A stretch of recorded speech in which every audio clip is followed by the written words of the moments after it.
Hey guys, it's Brandon Miniman from PocketNow.com. In this video, we're going to compare the Nexus 7 with the iPad mini. Let's get to it.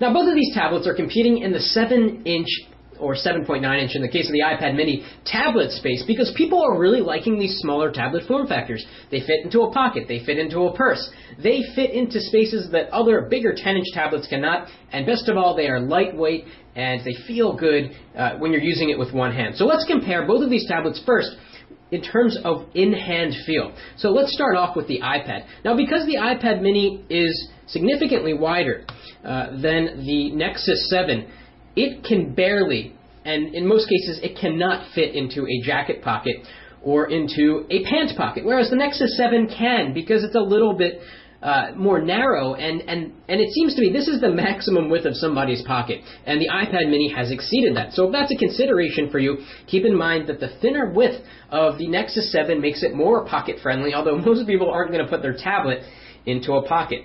In terms of construction, let's talk about the Nexus 7 first. We've got a piece of glass on the front, and we've got this dimpled plastic on the back.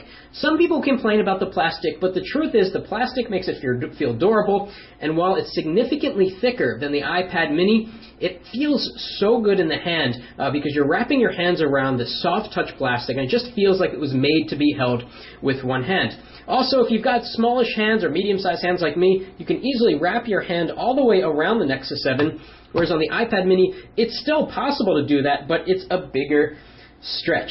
Now, the iPad mini is made from much higher quality materials. It feels 10 times more high quality than the Nexus 7, but there are some downsides that we'll talk about in a minute. We've got glass and metal, and that's it. There's no plastic on here. Obviously, this is the black version. It's got a nice beveled edge here. Really good attention to detail. The back is a fingerprint magnet, whereas on the Nexus 7, no fingerprints here. So if you like to keep your device clean, you're going to like the Nexus 7, but if you like higher quality materials and you notice it right when you pick it up, the iPad mini is the winner in terms of quality of materials. And in terms of in-hand feel, again, you can hold it with one hand quite easily, but if you try to span your hand all the way across, it just feels a little bit cumbersome. Now, in terms of weight, the Nexus 7 is 340 grams, and the iPad mini is lighter at 308 grams. To be honest, you really can't tell the difference. Both of these devices just feel so good in the hand. I've spent hours trying to figure out which one I prefer, and to be honest, they both have awesome one-hand usability. Now, one thing that the iPad mini does to help with one-hand usability that the Nexus 7 does not is finger rejection. So let's demonstrate that. And this is actually now apparently common to all iOS 6 devices, including the iPhone 5 and iPhone 4S and so forth. So, for example, if we unlock the screen here, if you rest your thumb on the screen like so, you can still use it. It ignores that thumb press. On the Nexus 7, no such feature exists. So if I rest my thumb, it recognizes it as a tap and hold, and it does not allow you to do that. That said, the bezel on the Nexus 7 is thicker, so it's easier to hold along the bezel, whereas on the iPad mini, you get a thinner bezel, and that's why they added the finger rejection, because you really, unless you have a child-sized thumb, or you're a child yourself, you're not going to be able to hold it by this super thin bezel. Now, in terms of specifications, the Nexus 7 definitely looks better on paper. It's got a Tegra 3 quad-core chip with a gigabyte of RAM, and it's the same Tegra 3 that powers the HTC One X and many other phones out there like the Asus Transformer Prime. It's not known to be the best performer out there, but it is quad-core, so it does some cool stuff with gaming. Now, the iPad mini has the A5 dual-core chip that is found in the iPad 2. It's got 512 megabytes of RAM, which Apple doesn't want you to think about because they say that the system takes advantage of those 512 megabytes of RAM just fine. And as we're going to see in some speed tests, the iPad mini is no slouch.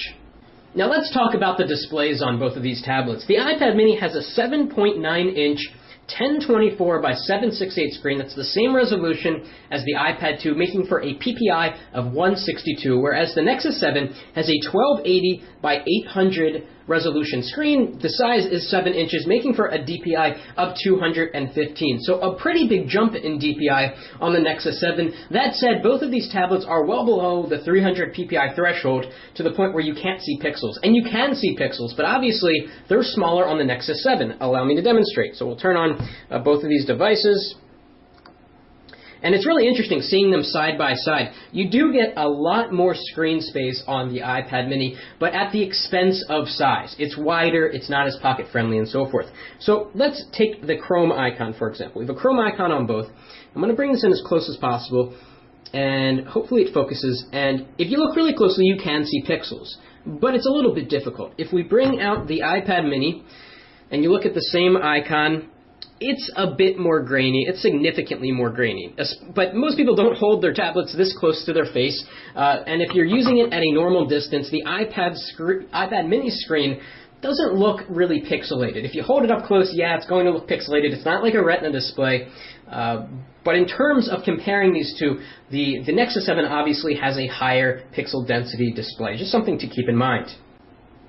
Now, another thing to mention, because the iPad mini has a resolution of 1024 by 768, it cannot play back true 720p video. The resolution is just not high enough. The resolution would have to be at least 1280 by 720.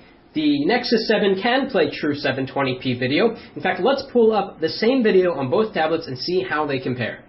Okay, here we are on YouTube. I was going to use the YouTube app, but of course the iPad mini does not have a YouTube app. There's a YouTube app for iPhone, but it would blow up the pixels. It really doesn't make sense, so we're going straight to youtube.com here on both. And interestingly, we're getting 3 columns here on the iPad mini and 2 columns on the Nexus 7. So let's move around on the screen and pick a video. We'll just take the first one up here, assuming that it's in HD. And let's make sure we change it to 720p. All right, and let's play them back. This is going to get loud, but hopefully you'll be able to tell if there's a difference in quality. They're both doing it the highest quality possible.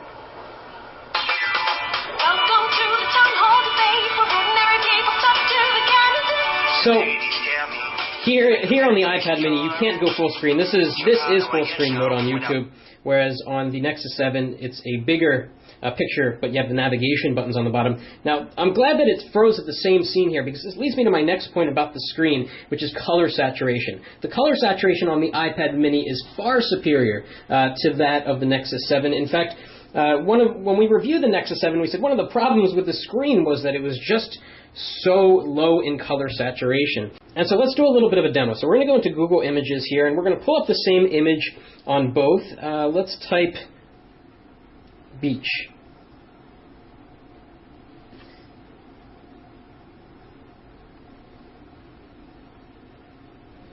And just by looking at these thumbnails, and by the way, we're on automatic screen brightness here on both of these, so you can see that the iPad screen is much brighter.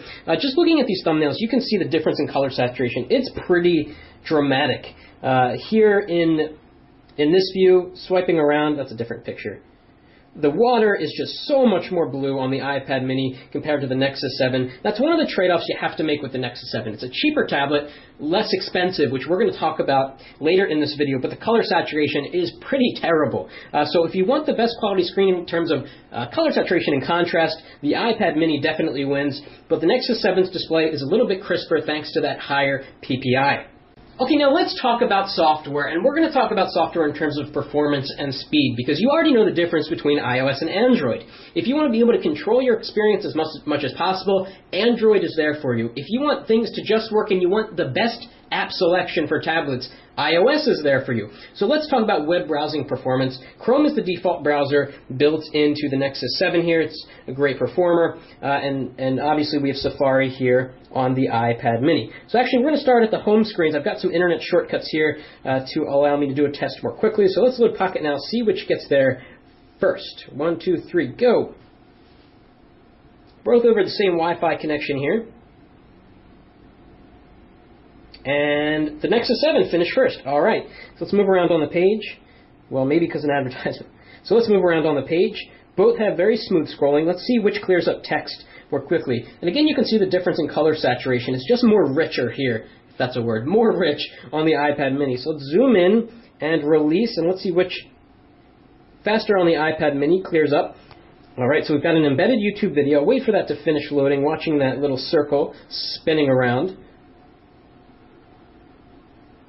Okay, and we've got the Pocket Now Daily here. Very good show. You should definitely check that out. Let's press play at the same time. See which of these embedded players can bring up the video more quickly. 1, 2, go. Looks like the Nexus 7 won that one. And we turn the volume down here on the Nexus 7.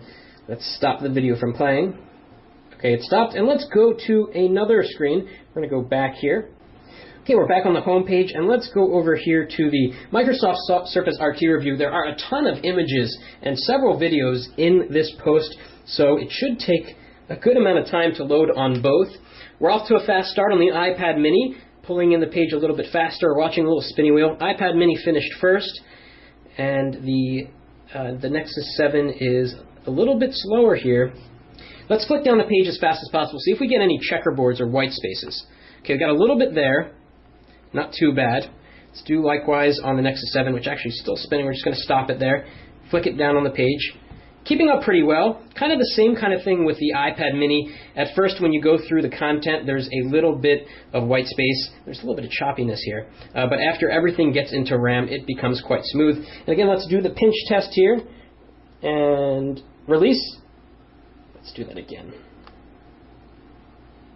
A little bit faster on the iPad mini. So iPad mini has better web browsing performance than the Nexus 7 just through this test. Let's do one more internet test. We're going to load up TheVerge.com, another image-intense website. 1, 2, 3, go. A little slower on the launch on the Nexus 7.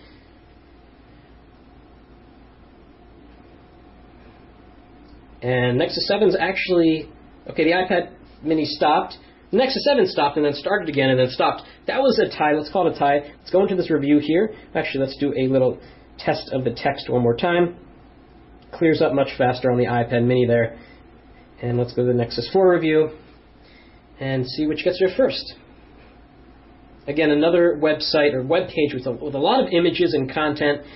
That was a tie. Now, the next thing we're going to talk about is voice control. We've got Siri here, and we've got Google Now here, both of which are very capable in terms of voice recognition. But let's see how they compete. We'll test it on various different things. What's the weather going to be on Tuesday? The weather's looking good Tuesday. Okay, that was exactly the same. They came in at the exact same time. Let's give it a tougher one. How much wood could a woodchuck chuck if a woodchuck could chuck wood? I just had to do that. A so-called woodchuck, correctly speaking, a ground Siri's getting smart. Okay, stop saying that. Let's see. Okay, stop. Next.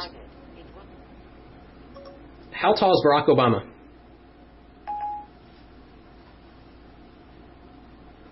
Check that. Google Now a little bit faster here, and both of these display beautiful results. Voice recognition has gotten a lot better, much, much better.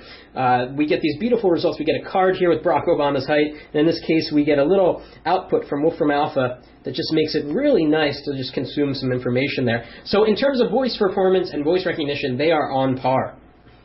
Okay, so let's conclude this with purchasing and availability. The Nexus 7 is one of the best values out there. At $199, you get 16 gigabytes of storage. There are no cellular data options. The iPad mini is more expensive. It starts at $329 for 16 gigabytes. There is an LTE option on 3 carriers now, but it's much more expensive. Why is it much more expensive? Well, Apple likes to think that their hardware is more premium, and you can't argue that it is, and whether it fits in your hand better than the Nexus 7 is really very subjective. The Nexus 7 is thicker, it is narrower, it feels better in the hand if you've got smaller hands, but you just can't beat the amazing build quality of the iPad mini. Now, another consideration here, and another reason why I think Apple prices the iPad mini so high, is app selection. The app selection for tablets and iOS is second to none. There are hundreds of thousands of really high-quality tablet apps.